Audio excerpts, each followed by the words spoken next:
Well, hello and welcome to another edition of AP Current English. Yeah, I got it right that time.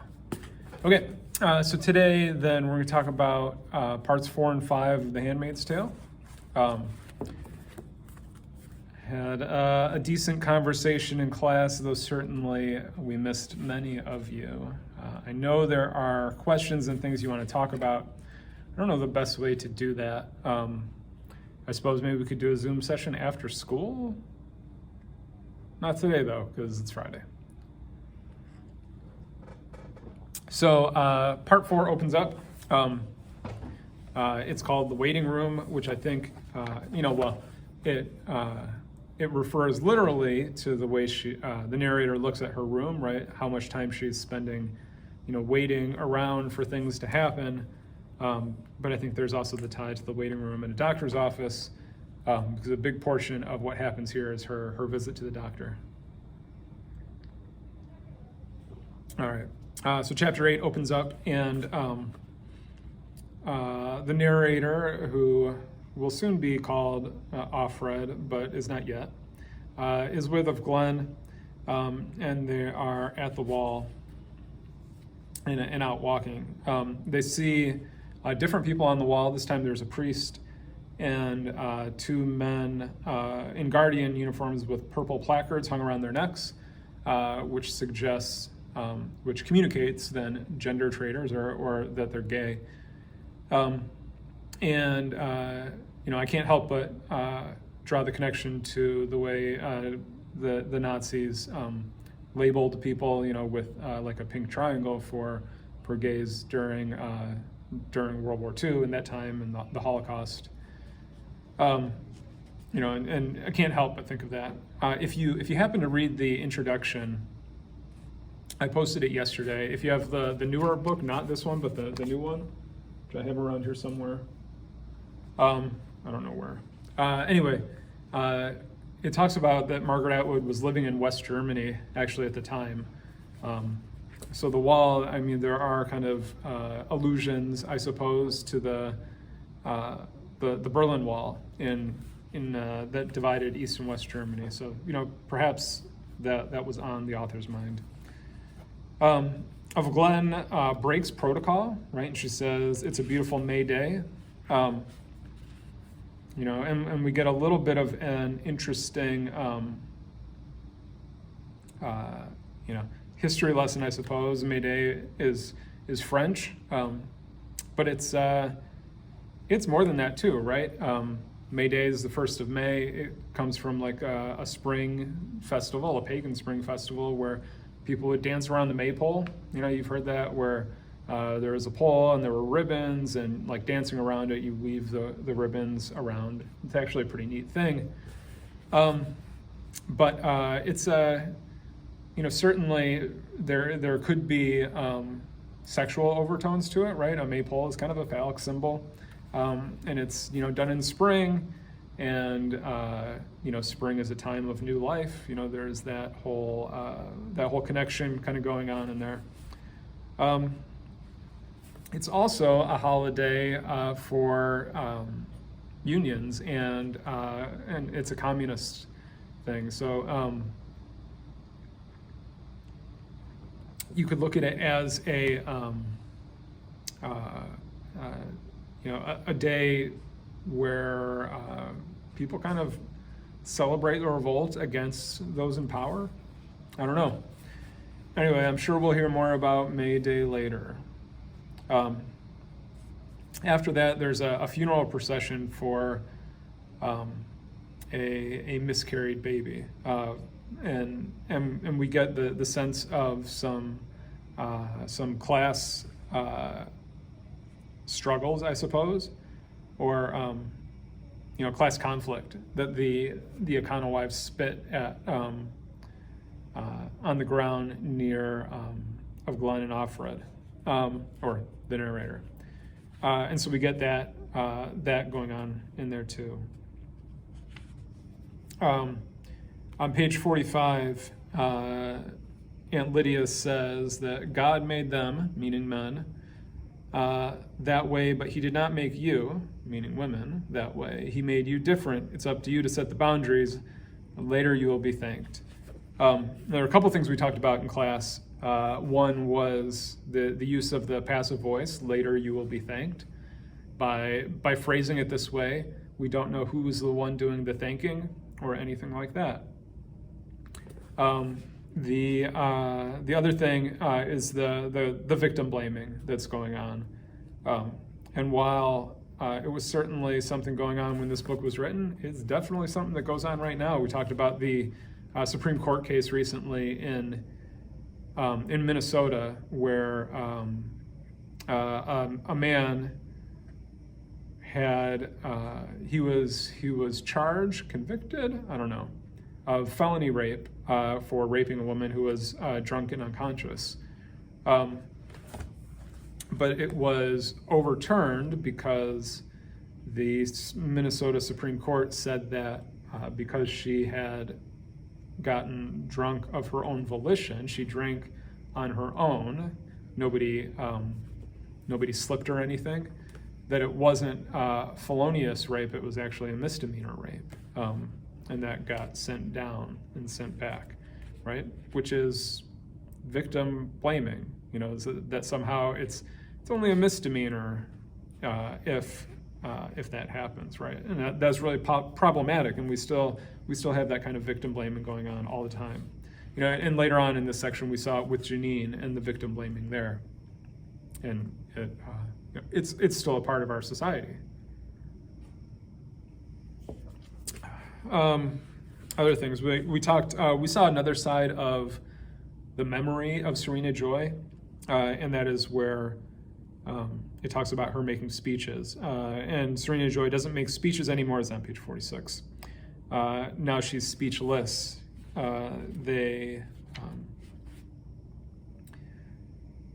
How furious she must be now that she's been taken at her word. And that's a reference to Phyllis Schlafly, who I talked about in the last video.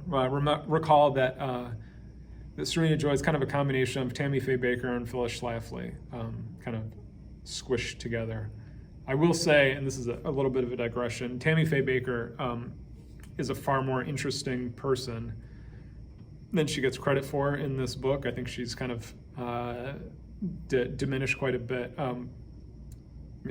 If you're ever, going down an internet rabbit hole, take a look at Tammy Faye Bakker's far more interesting life. Of course, at the time this book was written, it was not as interesting. But anyway, Phyllis Schlafly, who worked to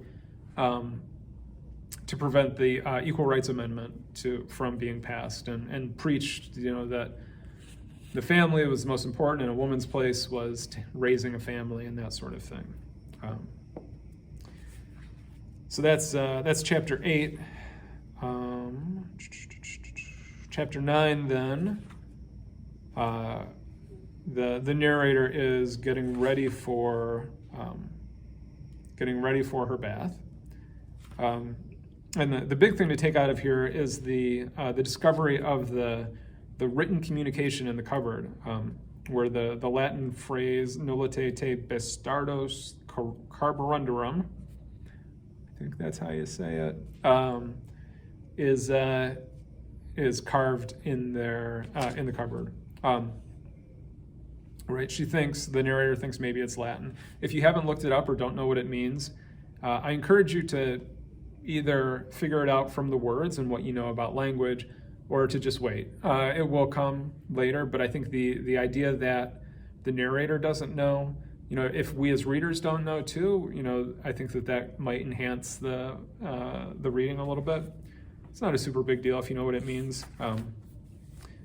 It's a phrase that launched a number of tattoos, and people have that on them.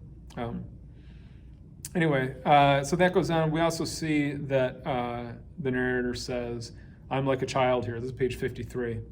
There are some things I must not be told. What you don't know won't hurt you, was all she would say, right? And so we do see her role diminished like a child. She's an adult, obviously, but is treated like a child. And we'll continue to see that as we read on. All right, chapter 10. Interestingly, the lyrics to Amazing Grace, which are the first set of lyrics there, aren't exactly right. And considering how earlier in, I think, chapter 8, the narrator corrects what Aunt Lydia says.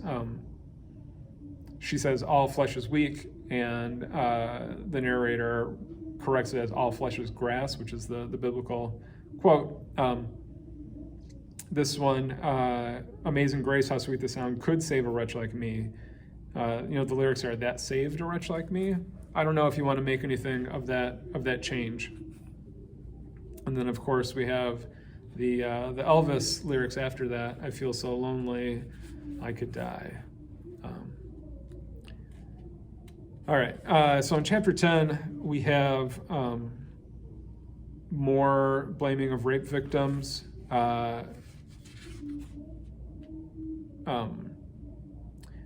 She uses this. There's a lot of food imagery with women here. We talked about it a little bit in class, and we'll see it even more later.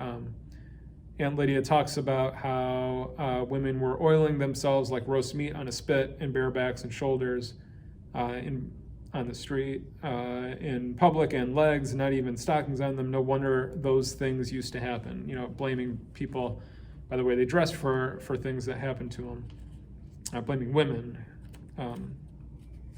There's some memories then of Moira and the cat. You'll notice there's kind of three distinct time periods. There's before anything happened. There's what happens at the Red Center with Aunt Lydia and and Moira, and then there's kind of the present. I don't know if I don't know if that's the right word for it, but the now. All right, we get on to chapter 11, which I find disturbing. It's when she goes to the doctor, and hence the waiting room. And the doctor propositions offer it. It starts off as a normal exam, but then he takes his glove off and he says, I could, help you out. We find out that most of the commanders are sterile, and saying that is illegal, but it's true. In this, in this male-dominated, super patriarchal society, right? It's only women who are to blame for the lack of children, not men. But the doctor acknowledges the truth then, but he uses his power to proposition her. And we certainly talked about that some in class, brought up there's a football player, Deshaun Watson, who has been accused by, I believe, 22 women of sexual assault, and it's a similar kind of thing. That so often those charges don't get brought immediately because there are certainly power issues, and the difficulty bringing charges against somebody with power and the way that power is used. We see it here with the doctor, and there is the knowledge of his power hangs nevertheless in the air as he pats my thighs. And she's right. He could do anything to her. He could, he could fake tests, report her for cancer, for infertility, and have her shipped off to the colonies, which we've heard referenced a few times, but include radioactive waste and cleaning that kind of thing up. So really a nasty sort of thing, right? And that power there, I think helps us. Or helps to communicate, how this happens, that how that oppression happens, that it's not as, how do I say this? It's not as simple as men try to make it, like, oh, just say no, blah, blah, blah. That those are easy kinds of things to do when that sort of power is involved. But she's afraid. She's afraid both of him, and she's afraid of what's going on around her. That she doesn't want to have a relationship with him. But on the other hand, he uses that power to say, hey, if you do, that could get you out of this, right? You have a child and you're elevated. It would be a good thing for you. And if you don't, right, that implication is there too. So I find the chapter, reading it, it's disturbing, obviously. And then real quick, just the only thing I want to bring up in chapter 12, there's the memory of watching something on TV where she says, where did I see that film about the women kneeling in the town square, hands holding them, their hands falling in clumps? What had they done? It must have been a long time ago because I can't remember. That's a reference to, in France, women who were accused of being Nazi sympathizers. And what they had done was they were the mistresses of Nazi officers during World War II, which is the same kind of issue you have, just a little while ago with the doctors, right? These are men who are in power who could, use that power against women. And these women may have chosen to be their mistresses out of fear, right? And that's, certainly something that's understandable. But the punishment is a defeminizing of them by cutting off their hair, and which suggests something about the idea of the definition, I guess, maybe is the word, of women. Okay, then chapter 13, this is the nap. There are references to the dehumanization of it, being a pig and the pig ball part. There's another allusion to the music Les Sylphides. I think that might be how you say it. It's on page 70. It's a plotless ballet. So it would be classical music that you're listening to, but it refers to a ballet that literally has no plot, right? It's just a dancing, which certainly we see mirrored in the life of a handmaid that has no plot. She doesn't, there is no, Freytag's pyramid there. It's a plotless sort of thing. And she kind of drifts off, then the narrator drifts off into what seems like dreams. We see a tense shift. We see the Janine, who is of Warren in the present day, and her testifying about her gang rape and the way everyone there blames her for it, and it's this really kind of intense thing. And the next time she testifies, she takes the blame for it herself. Then there's also kind of the memory of running away, trying to escape with her daughter, and the gunshots and that sort of thing. And that's really kind of a hard part to read as well, but we're getting more to the plot and how things got there. And that's it. That ends the part until Monday. All right. I don't know if there are how to do like questions and that kind of thing. I'll be thinking about it. If anyone comes up with anything, though, I would love to hear. Have a good weekend.